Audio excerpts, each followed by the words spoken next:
Fantastic. Hello there, Master Hellish here, and welcome back to my OpenTTD Let's Play, where we have just surpassed 1970. Now, my original plan was to stop at 1970, and then we'll do a review of how things are going on in my Let's Play, and also a couple of viewers. However, we did a live stream last episode and it went on just a little bit longer than I was planning, and we ended up in 1971, but we'll ignore that, it's fine. We're about 1970. So what we're going to do is we're going to have a look at a couple of people's 1970 saves and see how they compare to what we're doing and how we're getting on. First of all, so we can make a comparison, let's have a look at how we're getting on in my Let's Play here. So, we are now at 3,500 people in Hellishville. The town centre is filling out nicely with large buildings, and we're starting to hit our train stations on a couple of sides there. The town seems to be slightly off-centre to where I thought the centre of the town might be, but that's not a problem. We're going to need to put another station in over here in the future, but at the moment it's okay. So the town has been growing, but not just recently, because we now require goods and we're not producing enough of it. So that is something that we're going to be looking at next episode. Now, last time, if I remember correctly, we did get goods started and we're getting okay on them, but we need to improve the feedback process to quadruple the amount of oil that's coming through. So if we have a look down this line here, this is the one that brings the goods, the one that cuts through this mountain and goes up this hill to Nunnington Mill.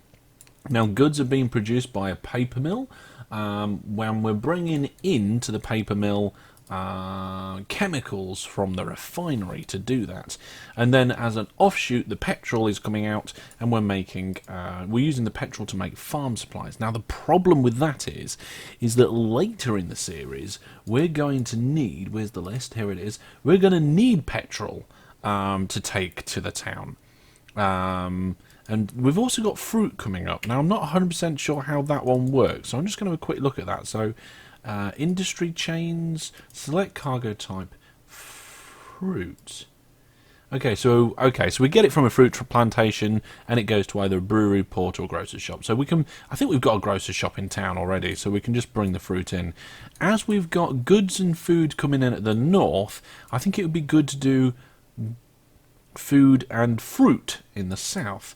We've got a petrol station there, and I'm sure we had a grocer. Yeah, look, the grocer's shop's already at Hellishville South, so we already accept fruit. So that is going to be the next target once we stabilise our goods. So that's the kind of situation we're at there. The money is looking okay. We've got 34 million in the bank. Again, I keep saying it, but every now and then I get a comment where somebody says, "Oh, that's not an efficient way of doing this," or "That junction's terrible." And I was like, you've got to realise that this is all about fast building and getting resources into the town. It's not about perfecting things. It's not about making it extremely profitable. Although we have ended up with a hefty profit of 34 million there, so we've certainly got the money we need to flatten any land or build any industries. So that's how things are at Hellishville. Let's go over to a viewer's game save. Well, here we go, and welcome to Transmar. The company, I think it's called Transmar, that's what the note said on the file. Let's have a quick look. Yeah, Transmar, this is JP's company, and we're going to have a look at what's going on. First thing I noticed was the amount of stations around there. We'll talk about that in a minute, but Hellishville is at 3,350 thousand, so not too far behind where we are in my Let's Play. If we have a look at the delivered and required goods, passengers of food are at 99%, which is well easy. Goods are required and food is only just in there at the moment. It looks like JP's been struggling a little with the food as well. The stored amounts are quite low and the delivered amounts are quite low too. I'm sure that is something that JP can turn around in the coming months. So we can see that the town has not grown for 73 months in a row, probably due to that goods shortage. But let's have a look to see what's going on. So towards the south of the town we've got a terminus here, which is very similar to the one that we've got that brings in passengers, except instead of using bridges, we've got tunnels. And I don't think, looking here, no, I don't think it actually makes any difference. It might be one square better this side. It's hard to tell without seeing the two side by side, but plenty of trains coming in and out there. And there seems to be a split off here so that they can go up to the north as well. I'm a little bit worried about the amount of station that JP's put round here. It could be difficult for the town to expand. Also, the town seems to be building its own roads as well as the roads that JP's got, which is not very useful for him. But it's okay.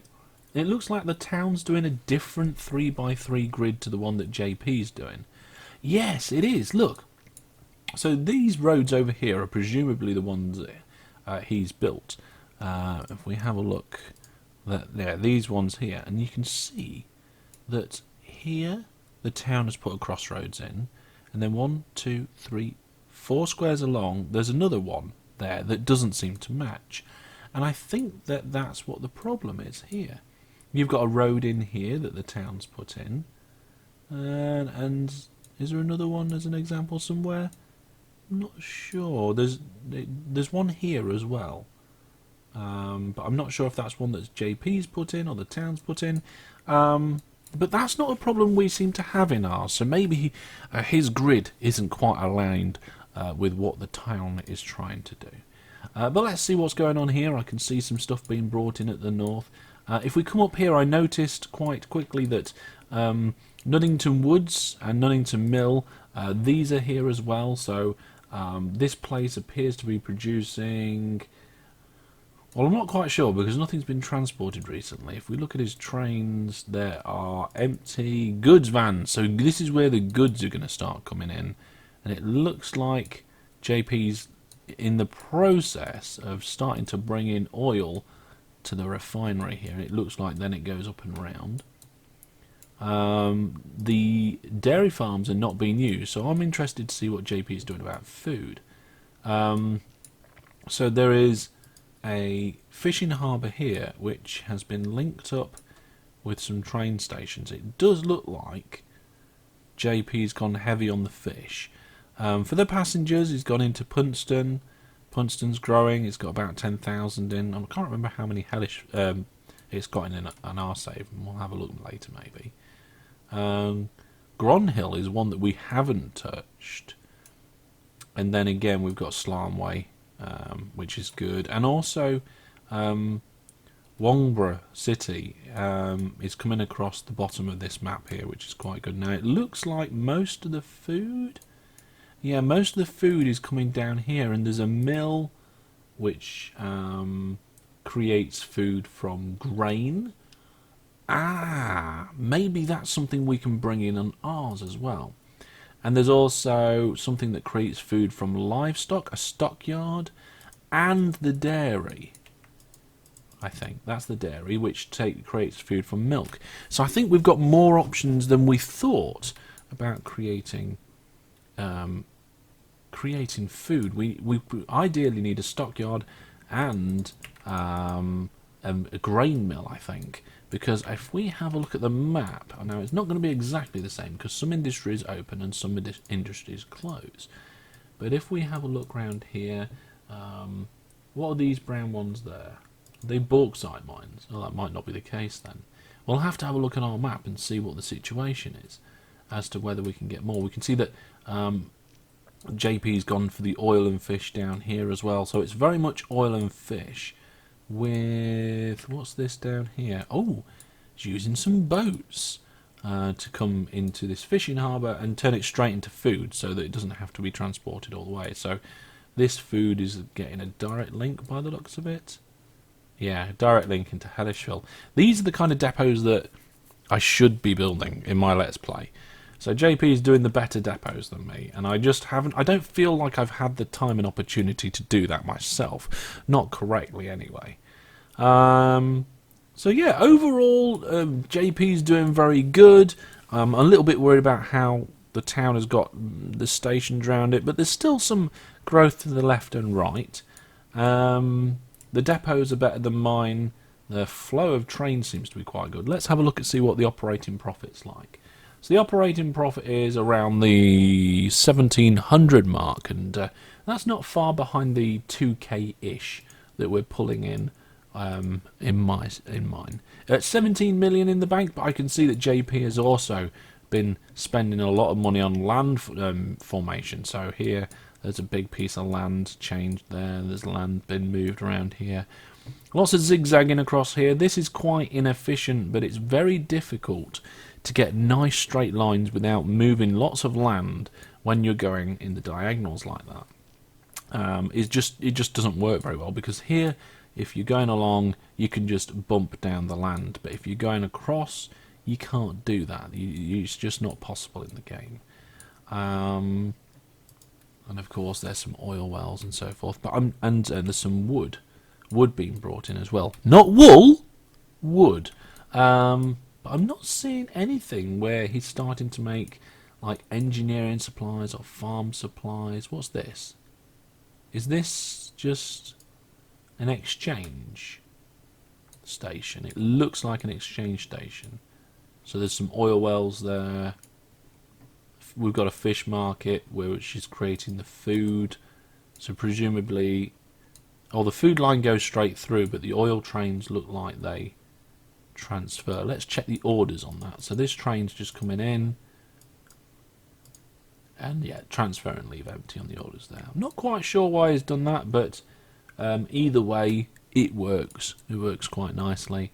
I suppose it allows you then to pull together various trains on shorter journeys that may need less amounts to stock up, and then you can take it away on one big long train journey rather than waiting for your train to come back to the primary resource. Speaking of primary resources, look at this station at the oil wells. We've got 3 separate platforms there. I like it. I really like the way that station's been laid out. Is it perfect in terms of layout? So if you come in there, you can go to that one, and that one. And if you're coming out, you can go out that way. Yeah, it works. It certainly works, no problem. So, yeah, I mean, it looks cool. I don't know if there's any need to separate that out. I mean, JP could have just put... well, how long is it? It's about... Okay, it looks like it's 5 long. You could have just put a 3-track station in over here, and that would have done it. It would have done it. You could have connected it up to... I mean, it would accept oil, and you could have just connected it straight up to the main line as well. But it's cool. It's a nice little station. I like that.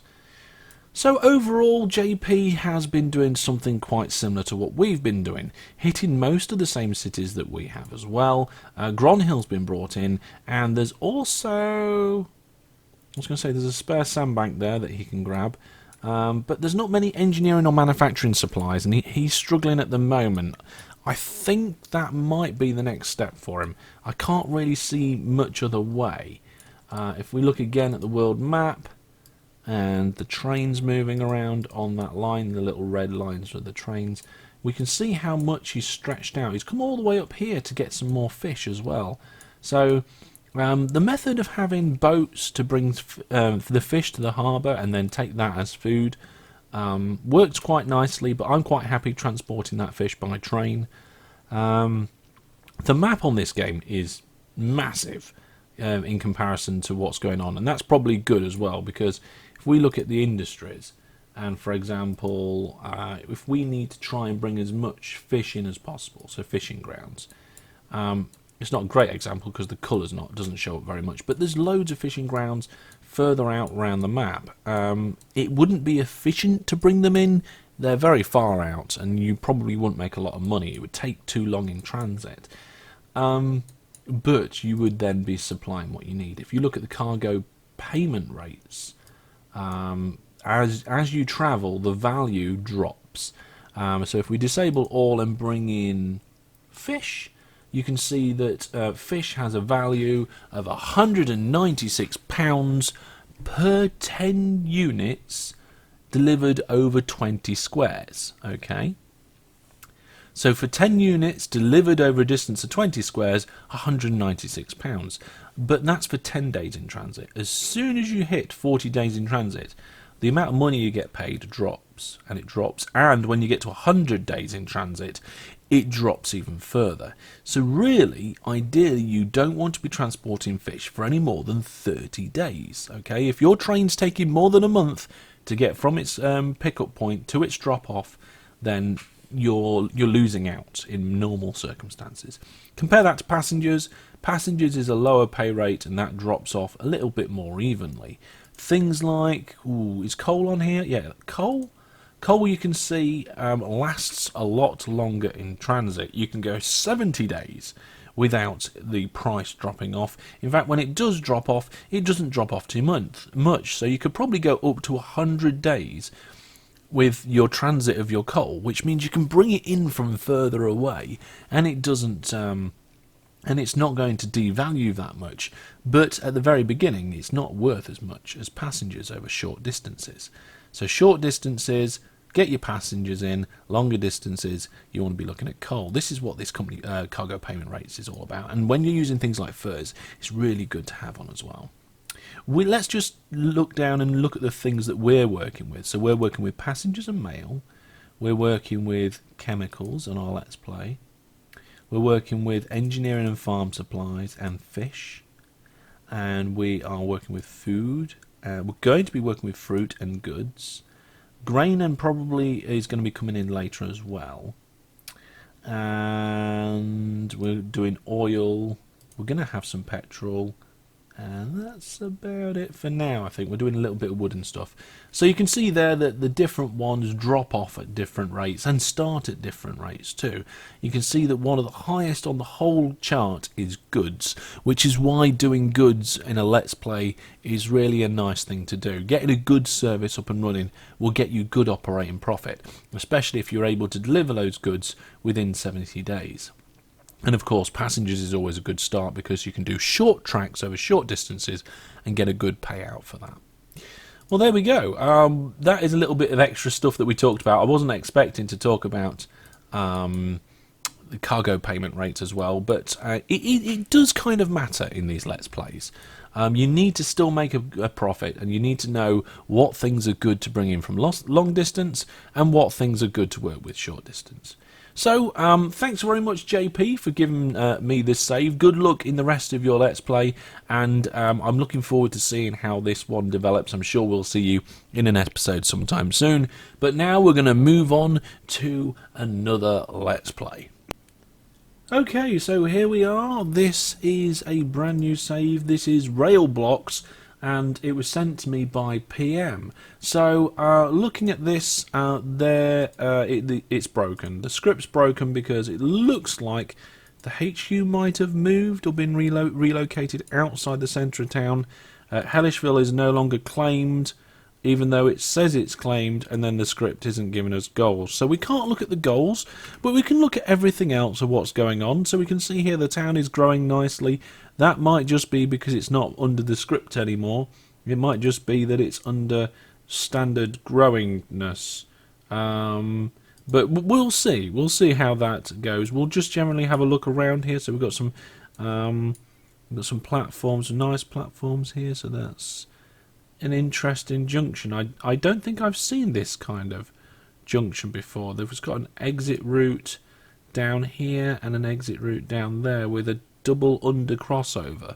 I'd have to look into how that works and the efficiencies of it, but it's certainly a little bit different to the way we've been doing it. I can see here that junction needs redesigning. Yes, I definitely agree with that. Whilst you have got a line that goes under these two bridges, you've still got some crossing over happening here, and just like us, I mean, I've done a lot of dirty and quick junctions in my Let's Play, and it's not a bad thing because you know, when you got low amounts of trains going on it, it's okay, but as soon as you get more, it can be a problem.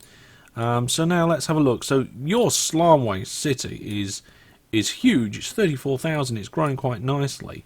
And also down here we've got Wombora's growing big, and yeah, your Punstow Punston, sorry, is also big as well. You've got your station nicely buried in there with 3,000 people waiting. So you've definitely got a fantastic supply of passengers coming through. Now, if we just get rid of that and come over here, we can see that you've got the West Feeder Hub, which I'm guessing is where all sorts comes in. Oh my goodness, look at all this. You've got chemicals, petrol, plant fibres, farm supplies, bales of wool, crates of goods all coming through. And then up here you've got some, this is where your food's coming in, I think. Yeah, there's your food with your fish. Loads of food and fish coming through there. I'm not quite sure where else it's coming from. Oh, you've got some ships over up here towards the north as well coming through on the lines. More oil required. There's always more oil required, but you see you've done different type of station here. You've got a nice row station. This is one of the more efficient ones. Although with this one, I would highly recommend, if you're doing row, having some depots as soon before and after as possible. So depots here, and also I would just straighten this up a little bit, just enough so that you can bring it down here, and then that gives you room for a depot. Having a depot before and a depot after is quite important with rows, because if you get a train coming up to the station and then before it gets to the station it decides that it needs to visit a depot for servicing, it will go through the station and then go and find the nearest depot, which here is probably back where they started. And then they're in the wrong place, they've not dropped off their goods, whereas if you put some depots just before, whilst they're on the way to the station, if they decide they need to go for a service, they can. It only really goes wrong if they decide they need to go for a service in this short distance between the new depots and the station platforms. So you've got them here on this side, you were just missing them there, you got some here as well, so looks like it was just one that you missed, I don't know. But yes, definitely more oil needed. Let's have a look at the map and see where all that oil is. If we go like this and go to that, yes, that's alright. Can we disable all? Yeah, we are. We disable all, and we're just going to bring back the oils. So you can see there we've got oil up here and here, just like in our Let's Play, and there as well. There's one over these two over here are being captured, but it looks like they're being brought down over here instead. I'm guessing there's a refinery here. Yes, a refinery here, and I need a station. Yes, it definitely does need a station, otherwise you're not going to be able to turn any of those, take away any of those chemicals or petrol, but it looks like some of the chemicals are being taken away. Ah, yes, look, to this machine shop. It's the petrol, not the chemicals, sorry. So that's good. You're getting the machine shop stuff, and I'm guessing that is then going to make some sort of farm and engineering supplies. It doesn't seem like you're really using them yet, but it looks like you might in the future, because you've brought this through here. Ratings are blank, so I know that you haven't had any trains visiting there yet. So lots going on. You've got a transfer hub down here at the south. This is a whopping station, and I wonder, have you tweaked the game settings at all to do max station spread? Yeah, you have. You've cheated a little. You know, not much gets past me, you know. Maximum station spread, I think, in our game is either 12 or 15. One of those is the default. But you've changed it to 22 to allow yourself some massive stations. I did consider making it bigger, but I always thought that, you know, having a, you could have done this transfer hub with a 12 station spread, tile spread. The only thing with a 12 tile spread, you can't have two lots of 6 platforms with a gap in the middle, which is sometimes, I think, why we bump it up to 15 to allow you to do a little bit more with that. But you've got lots of trains going in and out of here. What are these? Food vans with fish and stuff. It's all coming round from the harbour. I see, yeah. And then I presume it just goes straight through into Hellishville. Yes, it does. You've got an east feeder hub over here, so you're using hubs in this. There's your west feeder hub, and I think it's so that you don't have lots of different trains all visiting Hellishville, but it does seem quite busy as it is. I'm not sure what's coming through here. There's there's nothing waiting yet, and there's a train line that actually goes through the station, which is interesting. Not under, not round, but through. And what have you got down here? You're using the lime kiln, so we're looking at things like chemicals and farm supplies, and yeah, you've got this clay pit here, which is going to give you. Where are you taking the clay? Let's have a look. So you're picking up the clay, and you're going to Womborough North, which is this one here. So it's taking it to the paper mill. Ah, yes, which is there where you manage to make your goods and manufacturing supplies. Well, that's looking pretty good. Let's have a look at the. Should we look at operating profit? Yeah, operating profit's really high. Obviously, you're doing quite well on the efficient routes. And having these stations like this and transporting all those passengers will make you lots of money over these sort of short distances that you've got here. So that's really good as well.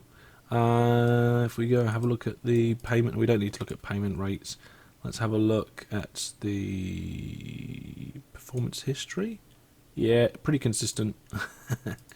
Oh, well, there we go. We've had a look at 2 of the viewer games. It's a shame that we wasn't able to have a good proper look at the requirements on this one, but I'm sure PM will sort that out for future stuff. But there we go. It's been interesting to see what you guys have been doing. Keep those saves coming in. Remember, save them every 5 years, because I might do it at any particular point. The next one might be 1980, it might be 1985, you just don't know. But keep saving your games every 5 years, keep playing. I'm enjoying playing this series along with you guys. I'm having fantastic fun with it. And these 2 particular ones that we've looked at today have given me lots of ideas about different things that we might do to bring in more foods and goods. So I'm interested to see how we can maybe steal some of those ideas and implement them next time. But that's all for this time. Put all your thoughts, questions, ideas, and all that sort of good stuff down in the comments section. I do read them all, so thanks for sending those in. And I will see you sometime soon. Take care, and for now, goodbye.